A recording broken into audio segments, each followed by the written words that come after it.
வணக்கம். நான் உங்க friend Jaya Srinivasan. Welcome to veggies recipe. நம்ம மார்கழி மாசத்துக்கான பிரசாதம் ரெசிபிஸ் பார்த்துட்டு இருக்கோம். அந்த வரிசையில இன்னைக்கு காஞ்சிபுரம் அப்படின்னாலே நிறைய விஷயம் அங்க அழகு. பெருமாள் அழகு, அவரோட கொடை அழகு, அவருக்கு சமர்ப்பிக்கக்கூடிய பிரசாதம் காஞ்சிபுரம் இட்லி. அதுதான் நம்ம இன்னைக்கு பார்க்க போறோம்.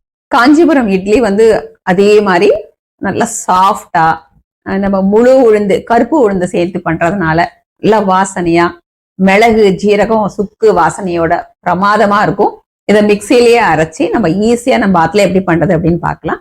கோவில்ல அவன் நல்ல பெரிய குவான்டிட்டியில பண்ணுவா. கொடலைன்னு சொல்லுவா, இவ்வளோ பெருசு மூங்கில்ல இருக்கும். மந்தார இலையை போட்டு அதுல போட்டு ஸ்டீம் பண்ணுவா. நம்ம ஆத்துல சிம்பிளா அதையே எப்படி பண்றது அப்படின்னு நம்ம இன்னைக்கு பார்க்கலாம். கோவில்ல பெருமாளுக்கு இந்த காஞ்சிபுரம் இட்லி அம்சையாகும். நமக்கு வெளியில பிரசாத ஸ்டால்ல அந்த இட்லி வாங்கிக்கும் போது அதுக்கு ஒரு மிளகா பொடியை நமக்கு தொட்டுக்கிறதுக்கு கொடுப்பா. இந்த காஞ்சிபுரம் இட்லிக்கு தொட்டுக்கிறதுக்கு இட்லி மிளகா பொடி தான் ரொம்ப சூப்பரா இருக்கும். நம்ம இன்னைக்கு அதே மாதிரி இட்லியோட இந்த இட்லி மிளகா பொடியும் எப்படி பண்றது அப்படின்னு பார்க்கலாம். ஃபர்ஸ்ட் டைம் சேனலை பாக்குறீங்கன்னா ப்ளீஸ் சப்ஸ்கிரைப் பண்ணுங்க. பெல் ஐக்கானை கிளிக் பண்ணி ஆல் ஆப்ஷன் கொடுத்துட்டீங்கன்னா நான் போடக்கூடிய எல்லா வீடியோஸும் குவிக்கா உங்களுக்கு ரீச் ஆகும். வாங்க, காஞ்சிபுரம் பெருமாளுக்கு உகந்த பிரசாதமான காஞ்சிபுரம் இட்லி ஈஸியாவும் குவிக்காவும் எப்படி பண்றதுன்னு பார்க்கலாம். காஞ்சிபுரம் இட்லி பண்றதுக்கு பச்சரிசி 2 கப் எடுத்துக்கணும். நம்ம சாப்பிட்றதுக்கெல்லாம் யூஸ் பண்றோம் இல்லையா, பழைய பச்சரிசி, அதுவே எடுத்துக்கலாம். அதே கப்ல இந்த கருப்பு உளுந்து, முழு உளுந்து இருக்கும் இல்லையா, அது 1 கப் எடுத்துக்கணும். பாருங்க, இந்த மாதிரி முழுசா தோலோட இருக்கும். இது இல்லை அப்படின்னா இந்த உடஞ்ச பருப்பு இருக்கும் இல்லையா, தோலோட இருக்கும், இதுவும் நம்ம யூஸ் பண்ணிக்கலாம். கோவில்ல இதுதான் யூஸ் பண்ணுவா. இந்த உளுந்தோடையே 1 டீஸ்பூன் அளவுக்கு வெந்தயம், அரிசியும் இந்த உளுத்தம் பருப்பையும் நல்லா வாஷ் பண்ணிட்டு தனித்தனியா நம்ம ஊற வச்சுக்கலாம். இந்த முழு உளுந்து ஊறுறதுக்கு ஒரு 6 மணி நேரம் ஆகும். இது ஊறினதுக்கு அப்புறம் நம்ம எப்படி அரைக்கிறதுன்னு பார்க்கலாம்.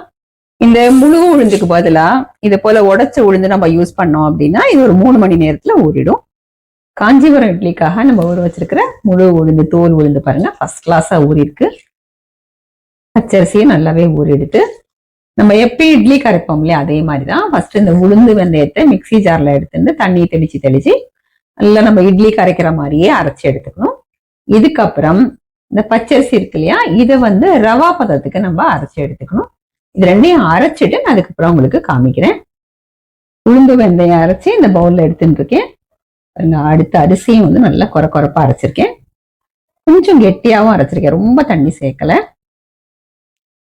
அரிசி மாவு பாருங்க, இந்த அளவுக்கு நல்லா கொரப்பா, கொஞ்சம் நல்லா பெரிய ரவா இருக்கும் இல்லையா, அந்த மாதிரியே அரைச்சி எடுத்துக்கணும். இந்த மாவுக்கு தேவையான அளவு உப்பு சேர்த்துக்கலாம். இது எல்லாத்தையும் நல்லா மிக்ஸ் பண்ணிடுவோம். பாருங்க, நல்லா மிக்ஸ் பண்ணியிருக்கேன். இந்த மாவு ஃபர்மெண்ட் ஆகிறதுக்கு 6 to 8 மணி நேரம் ஆகும். நம்ம ஒரு தட்டு போட்டு மூடி வச்சிடலாம். அந்த மாவு ஃபர்மெண்ட் ஆனதுக்கு அப்புறம் நம்ம பார்ப்போம். நம்ம மாவு அரைச்சி வச்சு 6 மணி நேரம் ஆயாச்சு. பாருங்க, எந்த அளவுக்கு நல்லா ஃபர்மெண்ட் ஆயிருக்கு நமக்கு மேலேருந்தே தெரியுது. மூடி திறந்து பார்த்துடலாம். பாருங்க, எவ்வளோ ஃபர்ஸ்ட் கிளாஸா ஃபர்மெண்ட் ஆயிருக்கு. பாருங்க எந்த அளவுக்கு பிரமாதமா வந்திருக்கு. இப்ப இந்த மாவுல என்னென்ன சேர்க்கணும் அப்படிங்கிறத பார்க்கலாம். 1 டேபிள் ஸ்பூன் மிளகு, 1 டேபிள் ஸ்பூன் ஜீரகம், இது ரெண்டும் நம்ம கிரஷ் பண்ணி எடுத்துக்கலாம். ஸ்டவ்ல ஒரு பேன் வச்சுட்டு 1 டேபிள் ஸ்பூன் நெய், 1 டேபிள் ஸ்பூன் எண்ணெய் விட்டுக்கலாம். ஜீரகம் மிளகு ரொம்ப பவுடர் பண்ணாம இது போல 1-2 நம்ம தட்டி எடுத்துக்கணும். இந்த நெய்யும் எண்ணெயும் சூடானதும் நம்ம தட்டி வச்சிருக்கிற மிளகு ஜீரகத்தை சேர்த்துடலாம். இதுல 1/2 டீஸ்பூன் பெருங்காயம், 1/2 டீஸ்பூன் தாராளமா சுக்கு பொடி, கொஞ்சம் கருவேப்பிலை, இது எல்லாத்தையும் நல்லா ஃப்ரை பண்ணிக்கலாம். பாருங்க, எல்லாமே நல்லா பொரிஞ்சு வந்துடுது. இது அப்படியே இந்த மாவுல சேர்த்துருவோம். இந்த மாவை நல்லா மிக்ஸ் பண்ணிக்கணும். நம்ம சேர்த்துருக்கிற மிளகு, ஜீரகம், சுக்கு, கருவேப்பிலை எல்லாமே மாவுல ஈவனா மிக்ஸ் ஆகணும். பாருங்க, மாவு நல்லா மிக்ஸ் பண்ணியாச்சு. மாவோட கன்சிஸ்டன்சி நம்ம இட்லி மாவெல்லாம் இருக்கும் இல்லையா, அதே மாதிரி இருக்கு. இது மாதிரி ஹைட்டான டம்ளர்ஸ் ஏதாவது இருந்தாலும் எடுத்துக்கலாம். இல்ல நம்ம சாதாரண இட்லி பிளேட்ல கூட பண்ணிக்கலாம். காஞ்சிபுரத்துல கொடலை அப்படின்னு இருக்கும், இந்த மூங்கில் கூட மாதிரி, அதுல பண்ணுவா. அதுல மந்தார இலையை போட்டு பண்ணுவா. நான் இதுல வாழை இலை போட்டு பண்றேன். வாழை இலை இல்லைன்னாலும் நம்ம ஜஸ்ட் எண்ணெய் அப்ளை பண்ணிட்டு கூட நம்ம பண்ணிக்கலாம். இலையை இது போல கட் பண்ணி இந்த மாதிரி இன்சர்ட் பண்ணிட்டோம்னா இது கரெக்டா இருக்கும். இது மாதிரி பண்ணிக்கலாம். இப்ப இந்த மாவை ஃபில் பண்ணிடலாம். ஒரு 3/4 டம்ளர் வர மாதிரி மாவு ஃபில் பண்ணா நமக்கு கரெக்டா இருக்கும். வெந்ததுக்கு அப்புறம் அது கொஞ்சம் மேல பொங்கி வரும். 2 டம்ளர்லயும் வந்து நான் முக்கால் அளவுக்கு எடுத்துட்டு இருக்கேன். லேசா அப்படி தட்டி விட்டுக்கலாம். ஏர் பபிள்ஸ் ஏதாவது இருந்தா கூட மாவு நல்லா செட் ஆயிடும். இட்லி பாட்ல தண்ணி கொதிச்சுட்டு இருக்கு. உள்ள ஒரு ஸ்டாண்டும் வச்சிருக்கேன். அதுல வந்து இந்த டம்ளர்ஸ் வச்சிடலாம். நம்ம வேணுங்கிற அளவுக்கு இதுல ஃபில் பண்ணி வச்சுக்கலாம். நான் 2 டம்ளர் வச்சிருக்கேன். மூடியை போட்டு மூடிடுவோம். இந்த இட்லி வந்து ஸ்டீம் ஆகிறது கொஞ்சம் அதிக டைம் எடுக்கும். அதாவது ஒரு 20 நிமிஷம் ஆகும். நம்ம அதுக்கப்புறம் பார்க்கலாம். காஞ்சிபுரம் இட்லி வேகிறதுக்குள்ள நம்ம அதுக்கு ஒரு இட்லி மலாப்பொடி பண்ணிக்கலாம். ஒரு கடாய் வச்சிருக்கேன். 1 கப்பு கருப்பு எள்ளு. எள்ளை வந்து நல்லா வறுத்துப்போம். எள்ளு நல்லா வறுபட்டாச்சு. வறுத்த எள்ளை ஒரு பிளேட்டுக்கு மாத்திக்கலாம். அதே கடாயில 1 டீஸ்பூன் எண்ணெய் விட்டுப்போம். எண்ணெய் சூடானதும் கொஞ்சம் பெருங்காயம், பவுடர் பெருங்காயம் சேர்க்கறதா இருந்தா 1/2 டீஸ்பூன் சேர்த்துக்கோங்க. நம்ம எள்ளு அளந்து எடுத்தோம் இல்லையா, அதே கப்ல 1 கப்பு உளுத்தம்பருப்பு, 15 காஞ்ச மிளகாய், கொஞ்சம் கறிவேப்பிலை, இது எல்லாத்தையும் சேர்த்து நல்லா வறுத்துக்கலாம். பாருங்க, உளுத்தம்பருப்பு நல்லா செவக்க வறுத்தாச்சு, மிளகாயும் நல்லா வறுபட்டாச்சு. இப்ப ஸ்டவ் ஆஃப் பண்ணிக்கலாம்.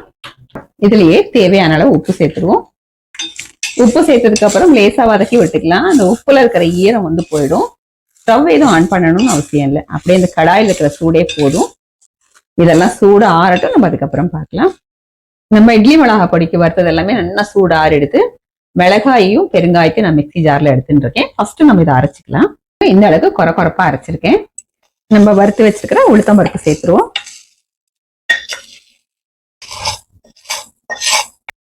இப்ப இதையும் கொரப்பா அரைச்சு எடுத்துக்கலாம். ஃபைன் ரவா இருக்கும் இல்லையா, அந்த மாதிரி அரைச்சிருக்கேன். நம்ம வறுத்த எள்ளையும் சேர்த்துடலாம். எள்ளு வந்து கடைசியா சேர்த்துக்கணும். எள்ளு சேர்த்ததுக்கு அப்புறம் நம்ம பல்ஸ் மோட்லயே நம்ம அரைச்சி எடுத்துக்கணும். அதே மாதிரி கொஞ்சம் கொரப்பாவே அரைச்சிக்கணும். எள்ளு வந்து ரொம்ப பவுடர் ஆயிடக்கூடாது. ஜஸ்ட் 1-2 உடஞ்ச மாதிரி இருக்கணும். அப்பதான் வந்து நல்லா இருக்கும். எள்ளு சேர்த்துட்டு பாருங்க, இது போல கொரப்பா அரைச்சிருக்கேன். அங்கங்க வந்து எள்ளு அப்படியே 1-2 உடஞ்சிருக்கு பாருங்க, இது மாதிரி இருக்கணும். அப்பதான் அந்த எள்ளு வாசனையோட இட்லி மிளகாய் பொடி ரொம்ப நல்லா இருக்கும். லாஸ்ட்ல வந்து 1 டேபிள் ஸ்பூன் அளவுக்கு வெல்லம். இது வந்து ஆப்ஷனல் தான், ஆனா சேர்த்தா ரொம்ப நல்லா இருக்கும். வெல்லமும் சேர்த்ததுக்கு அப்புறம் இதையும் பல்ஸ் மோட்ல அரைச்சு எடுத்துக்கணும். நம்ம ஸ்பீடா அரைச்சிட்டோம் அப்படின்னா இட்லி மிளகாய் பொடி ரொம்ப பவுடர் ஆயிடும். வெல்லமும் சேர்த்ததுக்கு அப்புறம் அரைச்சு எடுத்துட்டு இருக்கேன். ஃபைனலா டெக்ஸ்டர் பாருங்க, இதை போல நல்லா ஃபைன் ரவா இருக்கும் இல்லையா, அந்த மாதிரி இருக்கு. இது கொஞ்சம் சூடு ஆறினதுக்கு அப்புறம் நம்ம ஒரு ஏர்டைட் பாட்டில ஸ்டோர் பண்ணி வச்சிருந்தோம்னா எள்ளு வாசனையோட இந்த இட்லி மிளகாய் பொடி சூப்பரா இருக்கும். 20 நிமிஷம் ஆயாச்சு, வெந்திருக்கான்னு பார்க்கலாம்.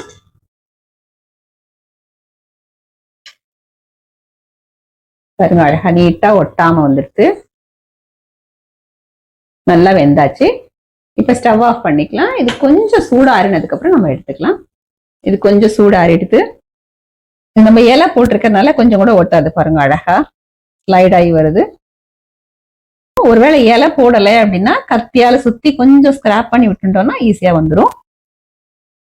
அதுக்கப்புறம் இலையை பிரிச்சுட்டோம்னா ஈஸியா வந்துடும். இந்த அடியில் இருக்கிற இலையும் இந்த மாதிரி எடுத்தாச்சு. இட்லி பாருங்க, நல்லா மெத்துன்னு சாஃப்டா வந்திருக்கு. நம்ம கோவில்ல கொடுக்குற மாதிரி ரவுண்ட் ரவுண்டா கட் பண்ணி நம்ம எடுத்துக்கலாம். இதே போல நம்ம ரவுண்ட் ரவுண்டா கட் பண்ணிக்கலாம். பாருங்க எவ்வளவு பிரமாதமா வந்திருக்கு. நமக்கு எந்த அளவுக்கு திக்னஸ் வேணுமோ அது போல நம்ம கட் பண்ணிக்கலாம்.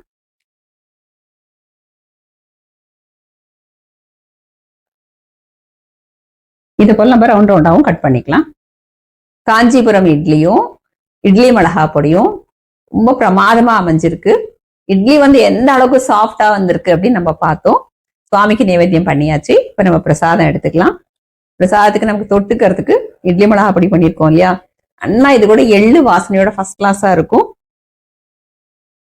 இட்லி மிளகாய் பொடியில கொஞ்சம் நல்லா நல்லெண்ணெய் விட்டு குழச்சி சாப்பிட்டோம்னா ரொம்பவே நல்லா இருக்கும். இந்த காஞ்சிபுரம் இட்லியோட எள்ளு போட்டு நம்ம இட்லி மிளகாய் பொடி பண்ணியிருக்கோம் இல்லையா, இதை தொட்டுண்டு நம்ம பிரசாதம் எடுத்துக்கலாம். தேவாமிருதமா இருக்கு. இட்லி வந்து நல்லா சாஃப்டா இருக்கு. நல்லா மிளகு, ஜீரகம், சுக்கு, நெய் வாசனையோட பிரமாதமா இருக்கு. இட்லி மிளகாய் பொடியும் நல்ல எள்ளு வாசனையோட ரொம்பவே அருமையா இருக்கு. இந்த மாவை ப்ரிப்பேர் பண்ணி வச்சுட்டு நம்ம 2-3 நாள் வரைக்கும் கூட ஃப்ரிட்ஜ்ல வச்சு யூஸ் பண்ணிக்கலாம். நான் இன்னைக்கு டம்ளர்ல பண்ணி காமிச்சிருக்கேன் உங்களுக்கு. டம்ளர்லயும் பண்ணிக்கலாம், இலை இருந்தா இலை போட்டு பண்ணுங்க, அப்படி இல்லைன்னா எண்ணெய் தடவி நம்ம பண்ணிக்கலாம். அப்படியே இல்லைன்னா நார்மலா நம்ம எப்பயும் இட்லி பண்ணுவோம்ல இட்லி பிளேட்ல, அதே மாதிரி கூட பண்ணிக்கலாம். எப்படி பண்ணாலும் டேஸ்ட் மாறாது.